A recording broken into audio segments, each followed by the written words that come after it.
whenever you're buying a condo or got an offer to purchase on a condo, you're going to want to have those documents reviewed. Now, those documents comprise a number of things that tell you about this condo corporation of which your buyer is buying into.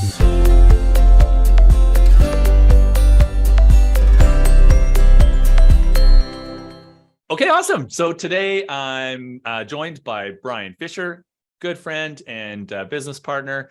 We've known each other for quite some time now. I think we're going on over a decade, well over a decade, and really gone to appreciate your professionalism and how you've grown KDM Management. You were licensed originally as a real estate agent, right, in 2004? Yes, sir. And then took over an existing business with KDM and massively made improvements and a lot of growth and nonprofit and a lot of stuff. But for those who don't know, KDM is a condo property management company. And I think you could tell us a little bit more about KDM. But the reason I got you on the horn today or get you on some video is to share some insights, maybe some misconceptions, or to help with understandings, some reminders of condo management, owning and buying condominiums, and some things to kind of look out for. Yeah, absolutely. Yeah. Amazing. So thanks for joining, Brian. Yeah, let's get right into it. Let's have a conversation. All right. Give me some information. Well, as you know, my wife Roseanne and I bought KDM back in 2010. It was kind of a mid-level size firm back then. We've, as you mentioned, grown up substantially over the years, but important thing with us is we've stayed condo management focused, and I think that's kind of what we're going to touch on today, because we property management gets thrown around a lot. Our managers often get called property managers, which they are not, talk a little bit about what the differences are, nuances with that, and hopefully gain a little more understanding as to what impact condo managers do and don't have, as importantly, don't have with respect to their day-to-day operations as functions managers working with boards. Perfect. Great. First thing I think you wanted to mention is just kind of overall, like, document review is something that you guys do, right? And you have a service for documentation review. And, what does that entail? What are you looking at? What do you need?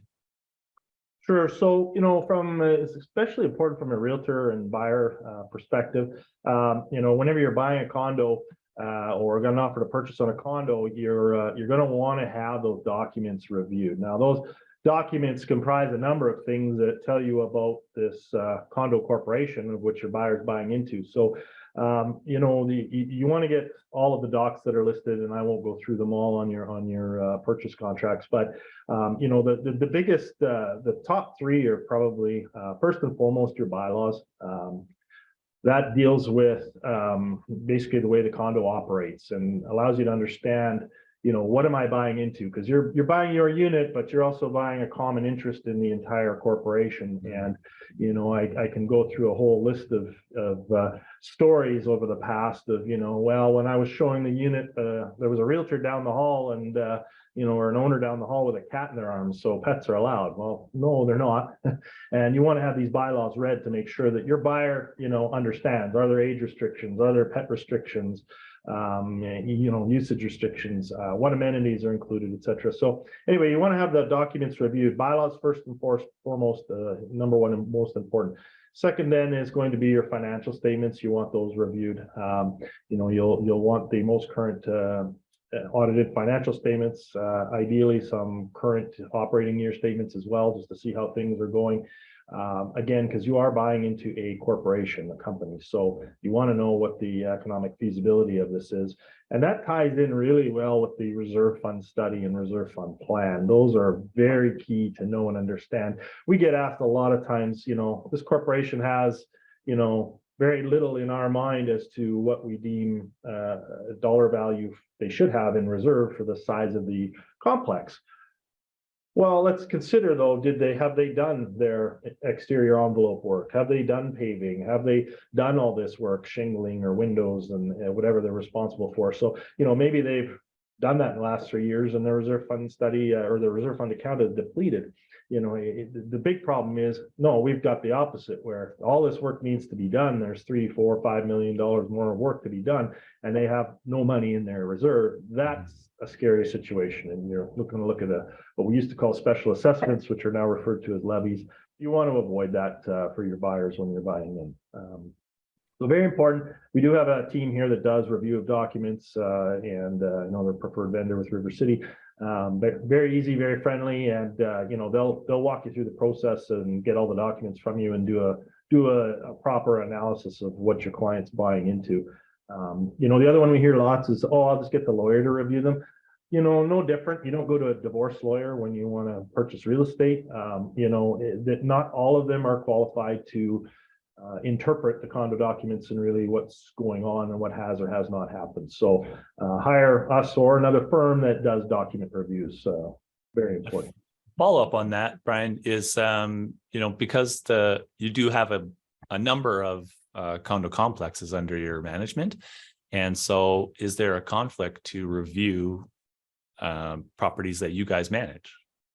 So in our opinion, no, we look at this no different than, representing a buyer and seller. We're in a very good position to give you the full transparent view as to what's going on with this particular site. Especially the ones that we manage. We've got access certainly to other documents, et cetera, that may be imperative. So we can give you the full view there. So we don't view it as a conflict. In fact, we view it as, just another level where we have to be that much more cognizant as to what we're doing, but we're also that much more able to provide you the in-depth analysis there. Great. Yeah. So I think real helpful tips. What does it usually cost to get condominium docs together, I think? So the Condominium Property Act was amended here, and as many will know, but so they have put out certain price lists for certain documents, so every firm in the reproduction of these documents can charge up to that level. That 99.9% are just charging exactly what the Act has stated they can charge. I don't want to go into every single one, but there is a breakdown in the Condo Property Act. And so management companies and or condo boards providing those do have the ability to charge those rates. And again, it's pre-described. There are some flexibility and some other things where, if you go to collections, et cetera, there's no set definition, although it does say reasonable costs. When placing caveats, et cetera, like that. But if you're ordering bylaws, reserve fund studies, plans, any other static documents, minutes, it's all scribed out there in the new Act. Right. Yeah. You know what? I'll throw the link on there at the bottom of this video, as well as if somebody's looking to do condo doc review as well with KDM, I'll throw that information on here. Amazing. And so a couple other things you wanted to maybe touch on and highlight, I think signage and lock boxes, something that as agents deal with often. Yeah. So, I mean, when you're in the listing process, certainly, you want to contact the management company or condo board and find out, first of all, are signs allowed? If signs are allowed, then what type of signage? It can be sometimes window signs are allowed, sometimes they're not. Sometimes there's the tree hanger. Sometimes it's, signs in the ground, and sometimes it's no signs at all. There's as far as the lock boxes go, same MO. There's a lot of buildings on the CAB program. However, there's a lot that aren't. We see some boards want to put the bar inside and down below in the parkade, and or whatever the case is. So there's every condo corp has the right to run themselves as they see fit. So just always contact and find out what best practice is. Perfect. Yeah, I think that's great. And you mentioned the CAB program, and one thing that we've run into, quite a bit recently is like if a box goes missing, right? Mm-hmm. And so there can be liability against the agent for missing keys. And one thing we found is that if, as an agent, we offer to the property management company, or to the condo board to install for free at our cost to install one of these communal key boxes, and they refuse, then then that will absolve the agent of the responsibility if something happens to that key box and a key goes missing. Yeah, it can get quite expensive to have to rekey the whole building. Yeah, 100%. I mean, more and more buildings certainly are going with the fob system, so it helps. However, there are still costs associated. But if they're physical key, yeah, it's a lot more escalated. So I know this is geared mostly to agents and to give them tips. A lot of times we see that people aren't necessarily pulling a condo plan or know why it's important or what it's about. Do you have any insights on that? Yeah, condo plan is another very important document that really important to pull at the beginning of the listing process. I mean, to be fair, a lot of owners don't even know or understand what they've bought or what they're selling. So as an agent, you want to be as informed as possible. So the condo plan is something that you can pull from land titles, or you can ask the management company for. But it shows the unit boundaries. So why is that important? Well, conventional apartment style condo, the unit boundaries are going to be, just inside the paint, defining the unit. Now we get the question, what about bare land? Well, bare land condos, really land is the unit boundary, not the unit. So, the condo plan will tell you right on there, just by the unit boundaries, you can tell. If you just see a bunch of plots, and no physical structure diagrams there on the condo plan, you can tell that it's a bare land. And this comes back into what is the unit owner responsible for and what is the condo corp responsible for. Because in a bare land, generally a true bare land, which I will admit there's not a lot of, but true bare lands, the unit owner is responsible for their shingles, their exterior cladding, their windows, their doors. Now, there's a third little twist to that, which can be complex. And again, important to have a document review and or read the bylaws. You can have a bare land with managed property. So what that means is, yes, it is a bare land, registered as a bare land condo. However, the owners or developer at the time decided we want to make it more of a carefree lifestyle. So what we're going to do is say that the windows, doors, maybe the cladding, maybe the shingles is all managed property. So you can have a bare land with managed property.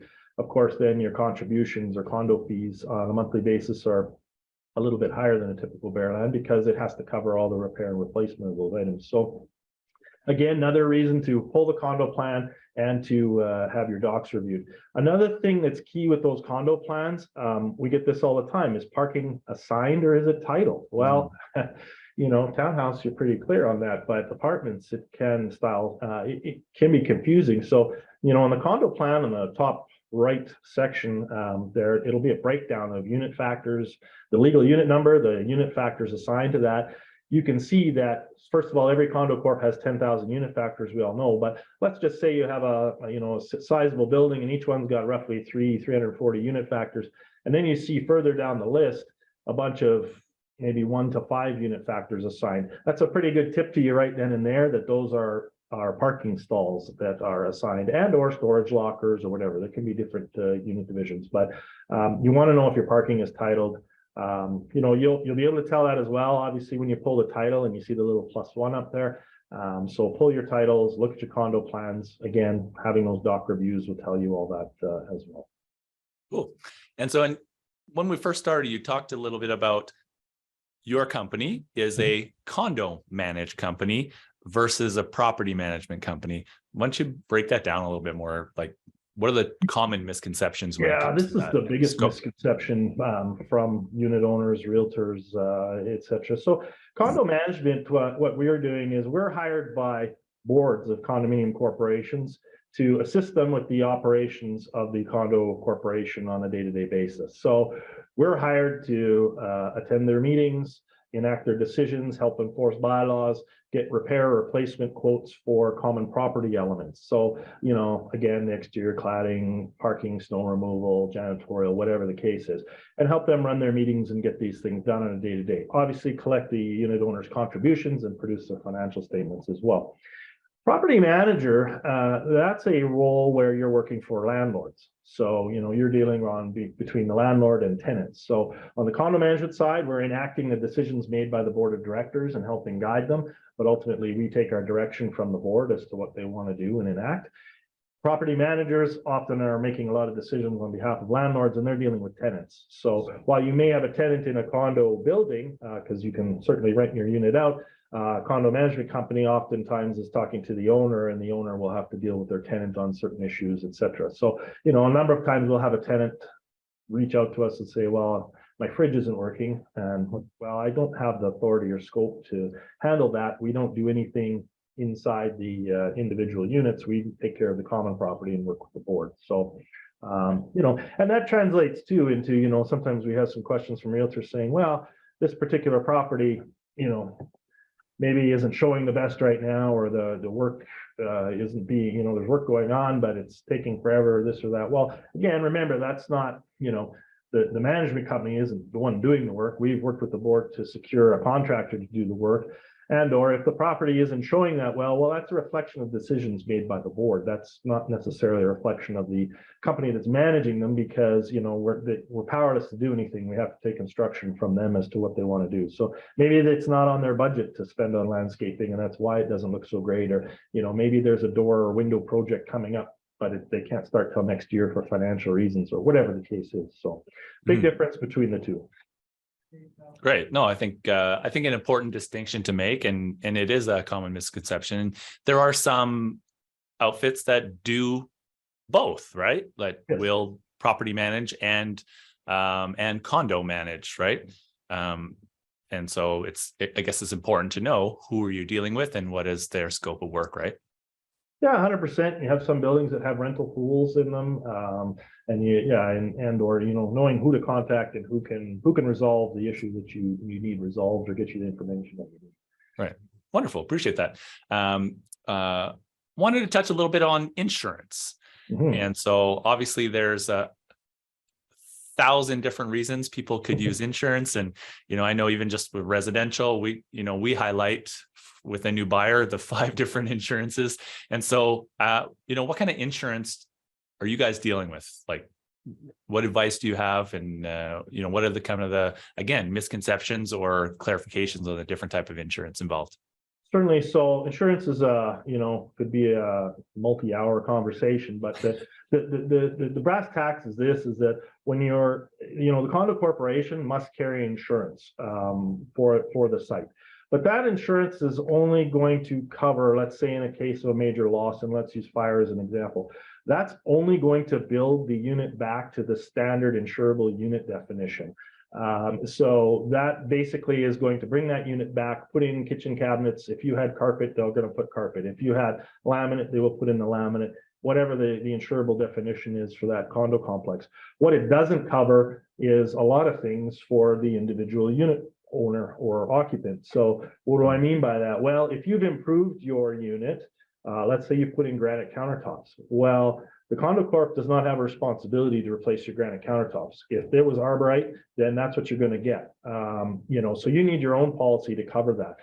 Another example for unit owner policies, would be if you are displaced due to a fire. So if you're displaced and you've got to now go rent somewhere, or go reside in a hotel, or whatever costs you've got, or rent another house or apartment, your unit insurance can cover those types of things. The condo corp has no obligation to put you up or provide those things for you. For landlords that are renting out their units, you would want the tenants to carry policies for their contents, and unit owners as well if you're residing in there. Your contents are not covered by the condo corp. So your leather couch and your TV, $10,000 audio system and all that stuff, none of that's covered by the condo corp.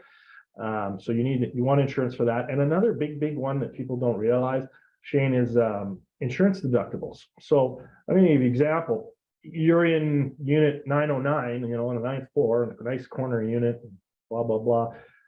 You instigate, or, you're the cause or source unit of a loss. So you let your tap run on your, in your kitchen or your bathtub, and you cause a leak that goes down, and it hits 809, 709, 609, all the way down. Now, the corp's policy must respond first. However, there are scenarios where they can subrogate, which means charge back the deductible for the corporation to the unit owner up to $50,000. That's the limit, but up to $50,000. So you again want coverage for you in case that you did something. You want coverage that will cover that deductible cost. Otherwise, you could be on the hook for up to 50K because your unit was the source unit of that loss. So a number of things to consider.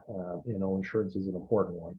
Right. Yeah, because definitely one of those misconceptions, and maybe you mentioned it, but it's that, hey, I own a condo, it's insured, I'm good. And I think that being clear on, do you have tenants? Is there upgrades or stuff that you want to have covered? And also that deductible is another piece. So I think, talk to your insurer about the fact that you're buying, I need content or, coverage that takes care of my needs in this situation. And so ignorance is not bliss when it comes to that situation, unfortunately, right? No, and to be completely transparent, I was one of those guys before I got in this business. I operated under that. I've got townhouses and they're covered, and not realizing that the ins and outs of it and what I really was not covered for, and you want to make sure that you're doing that. So. Yeah, and I mean, relatable story for me as well. Like I had a unit that I require the tenant to have coverage, and it was a townhouse, and there was asbestos issue. So they evicted the tenant and they had to do a bunch of renovations. And for 4 months, because I didn't have tenant insurance, I ate the 4 months of fees, and it sucked. Yeah, talking on that, there's another misconception too, in that, because we've been through major building fire losses. So one notable one was in North Edmonton about 6 or 7 years ago, 2-building project, one building completely lost, the other one fine. The unit owners that are displaced and have no unit still have to pay condo fee. And, they go, oh my God, what do you mean? Why do I have to pay a condo fee? And it's like, well, you're part of a corporation. It's not just the unit. You bought into the common, and there's still, landscape, snow removal, all this stuff that has to happen. There's, still insurance. There's still all these bills that have to be paid, more so for the other building. But, so it may reduce for a period of time. But yes, your condo fees are still required to be paid. And that can be very frustrating, and lack of understanding of that when you're getting into it. Only escalates that issue for your unit owner. Yeah. Some other misconceptions that you want to go over? The biggest one I deal with is that what a condominium is. And, condominium, guys remember from the courses, is really refers to a type of ownership. It has nothing to do at all with physical structure. We even have some sites, again, talking like Bearlands, where single family detached homes are condos. And, people don't understand that. They think condo is apartment only, or, sometimes townhouse, but it is a type of ownership. And again, important to understand that you're buying into a community and community living, but you have to abide by the rules. When you buy a condo, by default, you have accepted and agreed to adhere to the bylaws of that corporation. So the fact that nobody told you pets aren't allowed, or whatever the case is, or you want to paint your door eggplant, well, that may not be allowed. So you can't just say this is my unit and I'll do what I want. There's rules for everybody to follow. Yeah, I think super important. So there's just a couple other things I wanted to just mention, that'll make a realtor's life a little bit easier. Again, because information, communicating information to your buyers and sellers is important. We get approached constantly, well, where's my building key or fob? Depending how that building is run, if the seller has not provided you with that fob or key, and some buildings charge a fee for it, some charge deposits, etc. They're all a little bit different. But understanding how that process works, there's nothing more frustrating than a unit owner. You're giving them a key to the unit, and they don't have a fob or key to get into the building. So understanding whatever the process is for that. Mailbox keys is another one. The Condo Corp doesn't manage the mailbox keys. You have to talk to Canada Post, no different than anywhere else, to get keys for mailboxes if they're not left for you. And just the usual stuff, Shane, honestly, just again, know your stuff when you're getting in. What does a condo fee include? Don't assume. Find out what it includes or doesn't include. Then again, those restrictions and parking is probably the other big one. I mean, our business, we always joke, it's people, pets, and parking. And if your buyers are clear on that, and if we're sellers, then it's a lot easier for you, and you get to shine as opposed to them coming and getting mad at you saying, well, you didn't tell me this, or you told me something contrary to what the facts are. Yeah. Great. I think all great clarifications. Obviously, you're an expert in the field, and I very much appreciate your valuable time today sharing with our agents and just helping clear some things up. And again, making agents be more productive and providing the right amount of information and education to their clients so they can make educated decision, right? And so, yeah, thanks so much, Brian. Appreciate you again.